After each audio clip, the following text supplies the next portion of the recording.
Hey there, welcome once again to English Connection। एक बार फिर लाई हूँ आपके लिए 10 vocabulary. Guys, my name is Kanchan और आप इस चैनल पे सीखते हैं हर दिन 10 ऐसी वोकेबलरी जिसके ज़रिए आप अपनी इंग्लिश तो इम्प्रूव करते ही हैं, साथ ही साथ आपके अंदर कॉन्फिडेंस भी आता है। और कॉन्फिडेंस कितना ज़रूरी है किसी भी चीज़ के लिए ये आप जानते ही हैं। तो बस इस वीडियो को एंड तक देखना है। And guys, let me tell you one thing कि जो 10th वर्ड मीनिंग होती है ना, 10th वोकेबलरी, उसमें मैं आपको कुछ इंटरेस्टिंग बताती हूँ, इसलिए वीडियो को एंड तक देखिएगा ताकि आप उसे भी जान सकें। तो चलिए शुरुआत करते हैं आज के फर्स्ट वर्ड से, जो कि है सप्रेस। इसे प्रोनाउंस करेंगे सप्रेस और इसका मतलब होता है दमन करना। अब आप सोचेंगे ये थोड़ा सा टफ वर्ड है, तो आप ये भी बोल सकते हैं दबा लेना। ठीक है, जैसे कि अगर कोई आपसे ये बोलता है कि अपनी इच्छाओं को दबाओ मत, तो उसके लिए ये यूज होगा और वो बोलेगा इंग्लिश में डोंट सप्रेस योर डिजायर्स। ठीक है, अपनी इच्छाओं को दबाओ मत, डोंट सप्रेस योर डिजायर्स। तो यहां आपने एक और वर्ड सीखा, डिजायर। Number 2 is desire. कुछ एक और सेंटेंस बना लेते हैं। डिजायर का मतलब क्या मैंने बताया आपको, इच्छा। ठीक है, तो इस पे एक सेंटेंस बनाते हैं कि आज से 2 साल पहले जब मैंने YouTube स्टार्ट किया तब मुझे कुछ करने की तीव्र इच्छा थी। कुछ करने की तीव्र इच्छा, तो क्या बोलेंगे, आई हैड अ, तीव्र इच्छा के लिए स्ट्रॉन्ग लगा देंगे। I had a strong desire to do something. I had a strong desire to do something. मुझे कुछ करने की तीव्र इच्छा थी। ठीक है, आपने सीख लिए 2 वर्ड्स। अब आगे बढ़ते हैं। Next is cajole, CAJOLE। ये काजोल हीरोइन वाला नाम नहीं है, इसे पढ़ेंगे कजोल और इसका मतलब होता है मनाना। जैसे कहते हैं ना फुसलाना, जब आप किसी को कुछ ऐसे प्रॉमिसेस करते हैं, किसी भी तरीके से किसी को मनाते हैं। सो कैन यू कजोल हर, क्या तुम उसे मना सकते हो। कैन यू कजोल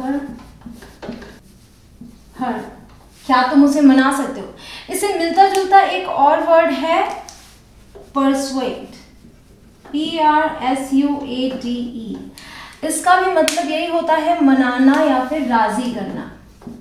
ठीक है, किसी को किसी भी तरीके से राजी करना। इट वॉज वेरी डिफिकल्ट, ये बहुत मुश्किल था। It was very difficult to persuade Meera.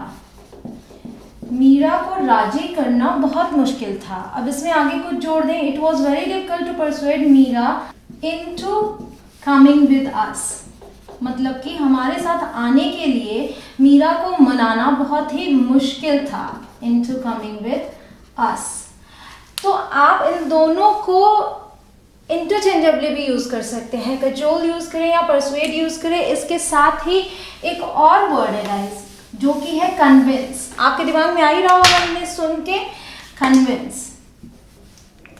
तो अगर हम कन्विंस की बात करें तो आप इसका भी मतलब यही ले सकते हैं, राजी करना या फिर मनाना। ठीक है, तो आप कह सकते हैं मैंने उसे नौकरी करने के लिए राजी कर लिया। I convinced him to take the job. साथ ही साथ इसका एक और मतलब होता है विश्वास दिलाना। ठीक है, अगर हम इसका एक और मतलब लिख लें तो वो हो जाएगा विश्वास दिलाना। जैसे आप कहते हैं ना कि मैंने उसे अपने निर्दोष होने का विश्वास दिला दिया है, तो आप क्या बोलेंगे, I have convinced him of my innocence. ठीक है, I have convinced him of my innocence. Now number 6 is nowhere,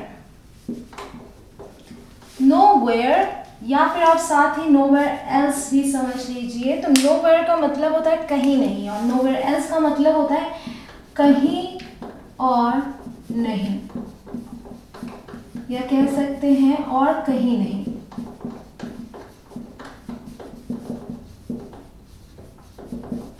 है ना, और कहीं नहीं। तो जैसे कि अगर आपसे कोई बोलता है कि कहीं बैठ जाओ, तो आप कहते हैं कि बैठने के लिए कहीं जगह ही नहीं है, तो आप क्या बोलेंगे? There is nowhere to sit. There is nowhere to sit. बैठने के लिए कहीं जगह ही नहीं है। या फिर आप कहीं जाते हैं, कोई जगह बहुत खूबसूरत है, तो आप कहते हैं कि ये आपको पृथ्वी पर और कहीं नहीं मिलेगा। You will find this nowhere else. You will find this nowhere else on the earth. ठीक है, You will find this nowhere else. आपको ये कहीं नहीं मिलेगा on the earth, पृथ्वी पर। तो इस तरीके से आप nowhere else का यूज करते हैं। ये बहुत ही इंपॉर्टेंट है क्योंकि आप anywhere को एक्सचेंज कर सकते हैं इसके साथ। anywhere आता है तो साथ में not आता है। जैसे कि आप इसी सेंटेंस को इस तरीके से भी बोल सकते हैं, there isn't anywhere to sit। ठीक है, उसके आगे यही to sit। There isn't anywhere to sit मतलब कि कोई भी जगह नहीं है बैठने के लिए, इसका भी मतलब हुआ। There is nowhere to sit, इसका भी मतलब सेम हुआ। फर्क आप समझ सकते हैं, जब anywhere आता है तो सेंटेंस में not आएगा, और जब nowhere आएगा तो सेंटेंस में अलग से not नहीं आएगा। अब आगे बढ़ते हैं गाइस, आपने 6 वर्ड्स सीख लिए हैं। अब आगे बढ़ते हैं नंबर 7 की तरफ, और नंबर 7 जो कि बहुत ही ज़्यादा इम्पॉर्टेंट है वो है jolt। Number 7 is jolt। jolt का मतलब क्या होता है? झटका। जैसे कि अभी इस बोर्ड को एक झटका लगा, तो jolt का मतलब झटका तो होता ही है, साथ ही साथ इसका मतलब होता है झटका देना या फिर झटका खाना भी। तो ये एक वर्ब के तौर पे भी यूज होता है और नाउन के तौर पर भी यूज होता है। तो जैसे आपको कहना हो कि ट्रेन झटके के साथ रुक गई, जैसे जब ट्रेन रुकती है तो झटका सा लगता है ना, तो आप क्या बोलेंगे? द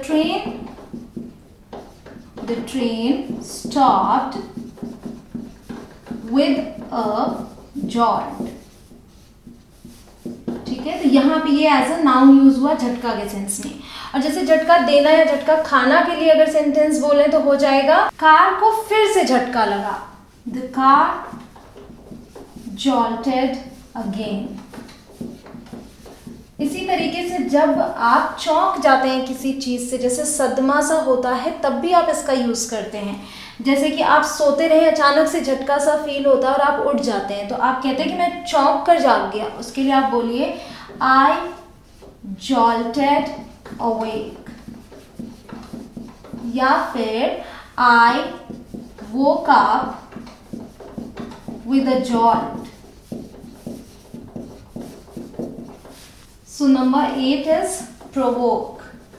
प्रोवोक का मतलब होता है किसी को उकसाना, उकसाना या फिर भड़काना भी बोलते हैं ना। जैसे तो जैसे आप बोलते हैं कि उसे भड़काओ मत, डोंट प्रोवोक हिम।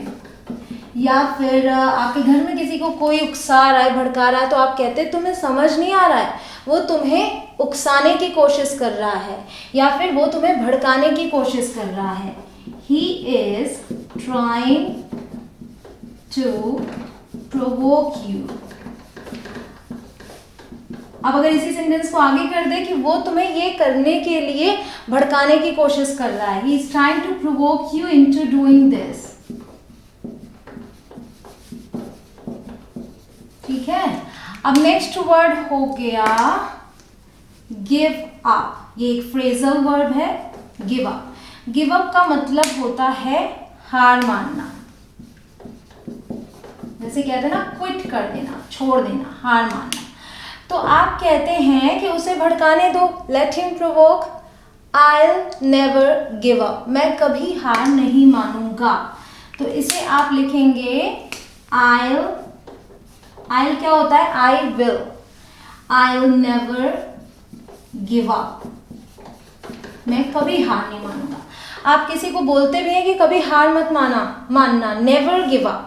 अब आगे बढ़ते हैं नंबर 10 की तरफ, और नंबर 10 जैसा कि मैंने बताया बहुत ही इंपॉर्टेंट है, तो वो है स्पीक। स्पीक मीन्स पता है आपको, बोलना, और स्पीक इल की मैं बात कर रही हूँ। स्पीक इल ऑफ समवन का मतलब होता है किसी की बुराई करना।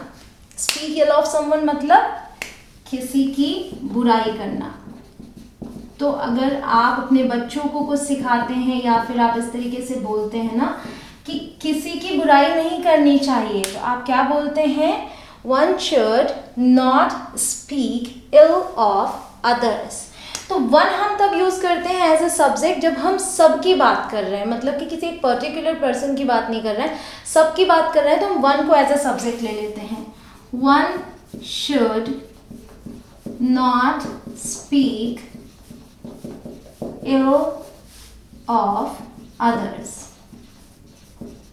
ठीक है, तो जब भी आपको इस तरीके से कुछ बोलना, या फिर आप ऐसे भी बोलते हैं कि वो तुम्हारी बुराई कर रहा था, he was speaking ill of you, तो वहां पे someone की जगह you आ गया, he was speaking ill of you, वो तुम्हारी बुराई कर रहा था। आपने सीख लिए आज के 10 वर्ड्स गाइस। होप कि आज की वीडियो आपको बहुत पसंद आई हो। आपके क्या सुझाव हैं, आप कौन से वर्ड्स के बारे में जानना चाहते हैं, मुझे कमेंट में लिख के ज़रूर बताएं। ये मैं नहीं कह रही हूँ कि अगली वीडियो में आपको मिल जाएगी, लेकिन आगे आने वाली दूसरी से तीसरी वीडियो तक में वो आपको मिल जाएगी, तो इसलिए अपने वर्ड्स आप कमेंट में ज़रूर लिखिए। अगर आपने अभी तक चैनल को सब्सक्राइब ना किया हो, आप चैनल पे नए हो, तो चैनल को सब्सक्राइब ज़रूर करें। होप कि आपको ये सीरीज़ पसंद आ रही हो। उसके अलावा और भी चीज़ें जैसे कि डेली यूज सेंटेंसेस हो गए, वो कैप्स आप यहाँ सीख ही रहे हैं, साथ ही साथ ग्रामर लेसन्स भी आपको मेरे चैनल पर मिल जाते हैं। अगर आपको वीडियो यूजफुल लगे और अभी तक आपने वीडियो को लाइक नहीं किया तो लाइक ज़रूर करें गाइज, वो मेरे लिए प्रेरणा का काम करते हैं। Will meet you soon in my next video. Till then keep learning and keep smiling. Bye bye. और हाँ, वीडियो कैसी लगी ये भी कमेंट में लिख के ज़रूर बताइएगा। Thank you.